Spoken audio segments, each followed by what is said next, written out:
Welcome to the Parthenon and Periclean building project. Here we go. All right, so I just want to do a brief recap of some of the history that was covered last time about the Acropolis of Athens. One, the Acropolis is the highest point in the city. These started off early times being defensive. It was sort of where the people would go when the area was being invaded. But over time, it became a space that you set up shop to worship your patron god and display the wealth of the city. And as a reminder, in case you didn't know, the patron divinity of Athens is Athena. The Athenian Acropolis has two temples originally, and they were built in the 500s. That's your 6th century BCE.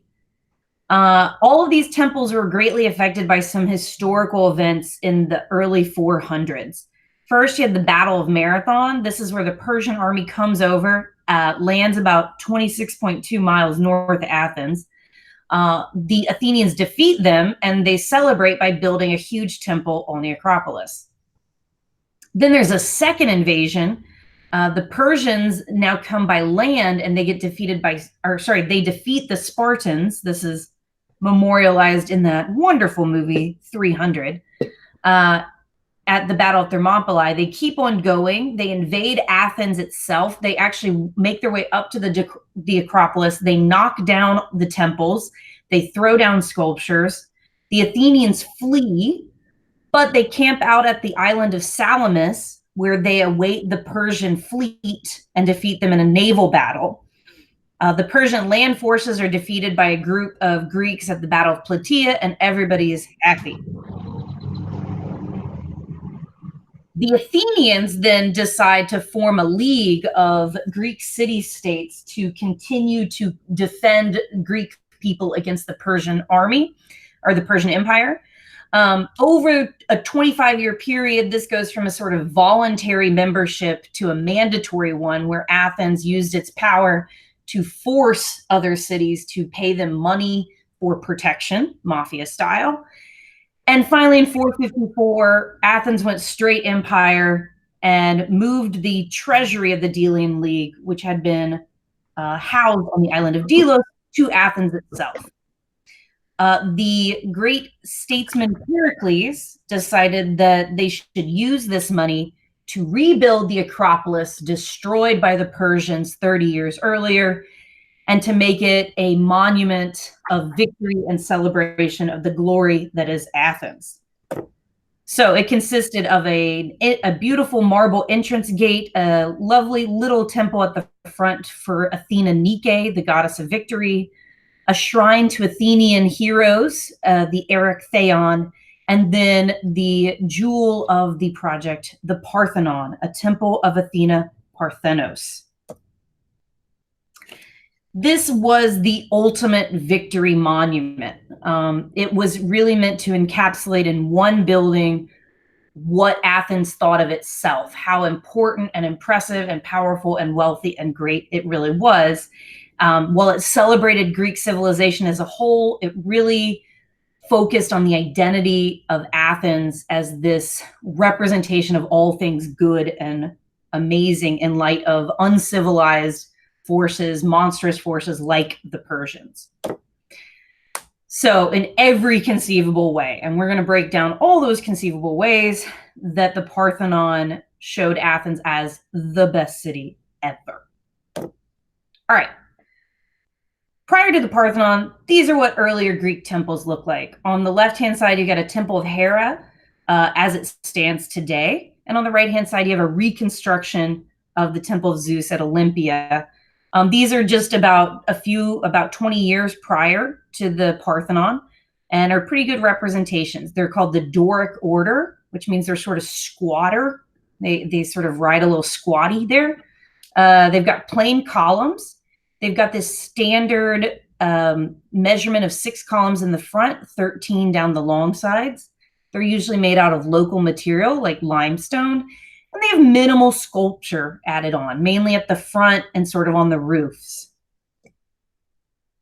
This is the Parthenon. It is bigger and better in every way.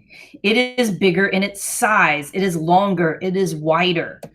It is bigger in its proportions. So you can already tell visually that it's gone for a much more slender kind of look, which seems to suggest it leaps off of the bedrock much more so than the weighted earlier temples.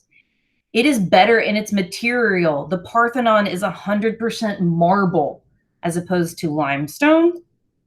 And it is better in its sculpture. It's got sculpture on the roof. It's got sculpture above the columns. It's got sculpture inside the columns. And it's got a really nice sculpture in the cult room. It is massive. It is almost 70 meters by 31 meters on its base. It's known as a Doric temple because it's got those plain temples in the front, but it's got some flourishments that we would label Ionic, which are thinner, wider proportions. Those are the columns with the ram's horns. And it incorporates some Ionic columns into the interior. It's wider than the other ones. It's an 8 by 17, 8 in the front, 17 down the sides, and it rises to almost 14 meters tall. And just to give you an example of sort of size comparison, that Temple of Zeus is on the bottom, and you can see that it's just sort of shorter, narrower, squatter. It doesn't have the same kind of pop that the impressiveness of the Parthenon footprint has. And you see this in the front as well. That marble sort of shines and gleams. Those narrower proportions make the building look even taller than it is. And it kind of rises up where the Temple of Hera on the bottom really feels weighted and tied to the ground. So in terms of sculpture, this is really where the Parthenon stands out. Typical placement of sculpture on a Greek temple is the pediment. This is the triangular portion above the entrance. The entablature, this is the space above the columns and below the pediment. For the Doric order, you had the metopes. And then for the Ionic order, you would typically have a continuous frieze. And then you would have the cult statue, which would be in the interior room of the temple itself. And that's pretty much the standard. You'd have some stuff in the front so that as you walk in, you have a roof right above the columns, and then you can look in and see the cult statue. So the Parthenon had the pediment sculpted, great. It had the metopes sculpted on the front and the back, but then it decided to have metopes sculpted all the way around. And then it added a frieze to the interior. So there was another frieze all the way around. And its cult statue was bigger and better and out of much richer material than had ever been seen before. Now, as we go through these different sculptural themes, I want you to keep in mind what the Parthenon is, that it is this victory monument for Athens, for Greece, and more than anything for Athens as the defenders of Greece against Persian invasion. So the first thing that you see is the west pediment. As you come up the Acropolis, you see Athena versus Poseidon over control of the city of Athens. That's right, Athens is so cool that two of the best gods are fighting for it. Then you work your way around and you come to the front of the Parthenon, and there above that door, you have the birth of Athena. This is a famous myth in which Athena actually emerges from her father Zeus, the king of the gods, from his head because he had swallowed her mother. And that's how pregnancy worked in the Greek world. So really what you have going on is you have Athens is so cool, the gods are fighting over it. Walk around to the front. And just remember, it's not just any god. It's Zeus's favorite daughter. It's Athena, right?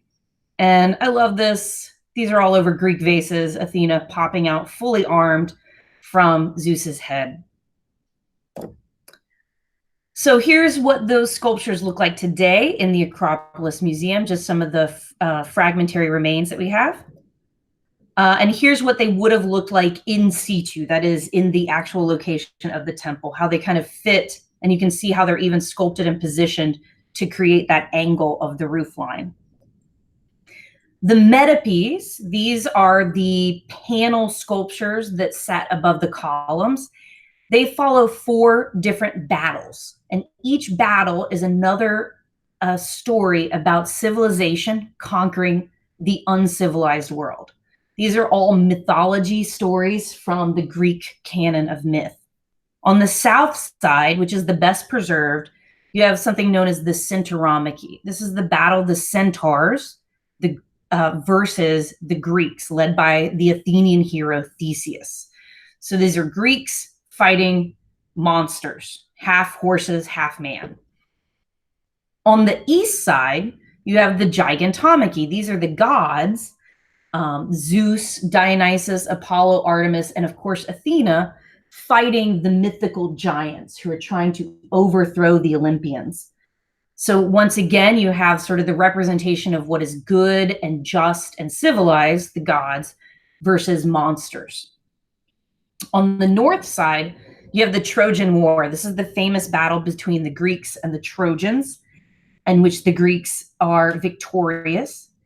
And then on the west side, you have something known as the Amazonomachy. This is a battle between the Amazons, warrior women, mythological warrior women, and the Greeks. And so again, you have the Greeks who are civilized and good and male versus the Amazons who are uncivilized and female. So you sort of see through this, you line up Greeks, Athenians, and gods are all good, civilized.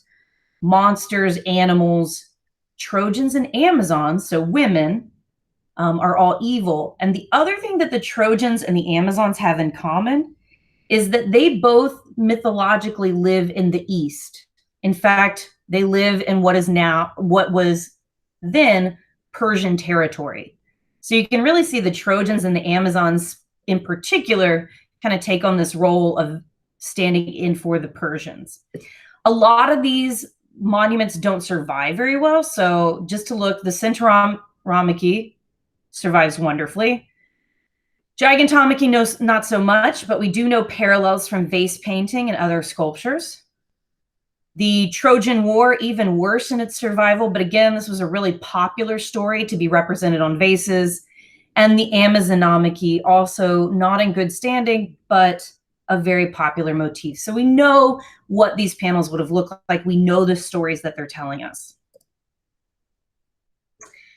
Then we have this frieze, which was a really unique addition and is an anomaly amongst Greek temples before and after. It's not something that is found on any other temple, this sort of interior wraparound sculptural program. And it goes all the way around the building from the western end, which the visitor would approach first, where these people are preparing for a procession, to around both sides. They march towards the eastern front. And then on the eastern front, so here we have the horsemen and people heading in either direction. And then on the eastern front, we have what is known as the Peplos group, in which presumably a father and a mother help their 3 young daughters with these garments. And on either side of them, you actually have the gods, the Olympian divinities, in attendance. So the general consensus to this scene is that it is actually telling a famous Athenian festival in which the in which Athens was being attacked by an outside force. And an oracle said that if the king's daughters sacrificed themselves, the city would be saved. And so the whole city came out to support the family. The girls did sacrifice themselves, but the city was saved. And every 4 years, the Athenians had a huge festival they called the Pan-Athenaic for all Athenians, in which the whole city marched up to the Acropolis and had a huge sacrifice of bulls and sheep for Athena, and the whole town feasted. And so here on the temple, again, right before you come into the entrance, you have a memorialization of this great Athenian moment. All right. Finally, you have the cult statue. This is the statue of, well, we call it a cult statue. I'll get into that in a second. But the main statue that the visitor would see is a chryselephantine statue. That means it is gold and ivory by the sculptor Phidias. That statue does not exist, but we have marble replicas, which is what you see here.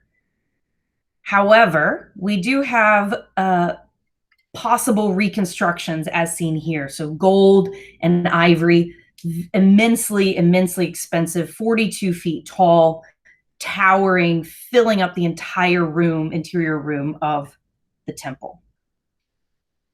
And even this statue then had more and more decoration, more sculpture on her shield, on the base of her statue, sculpture everywhere. So as a final note, we can say, how did it function?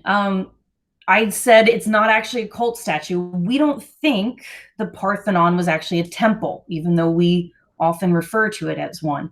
It certainly has a lot of things that look like a temple, but it has a few missing elements. There is no cult of Athena Parthenos. There is no priestess to Athena Parthenos. There is no altar. And those are sort of the essential elements in Greek religion. It is simply a building that looks like a temple and is filled with statues and sculpture celebrating Athens. So the key to identifying its function is that room that is highlighted, which is also unique amongst Greek temples. And that room there had locked doors. And so the general consensus, once again, is that the Parthenon was a victory monument filled with the treasures and spoils of war. It was a treasury filled with all the wealth of Athens and covered with sculpture celebrating that wealth. And so here it is as the jewel of the city. And just as a quick review of things that happened afterwards, it became, after polytheism ended in the Greek and Roman world and Christianity took over, it became a church. It then became a mosque, and it suffered major destruction in the 1600s when the Venetians bombed the Acropolis, where the Turks happened to be holding their artillery, and it sort of destroyed most of it. Some earlier drawings of what it would have looked like and reconstructions as they stand today. Great. Okay, thank you guys very much. Any questions?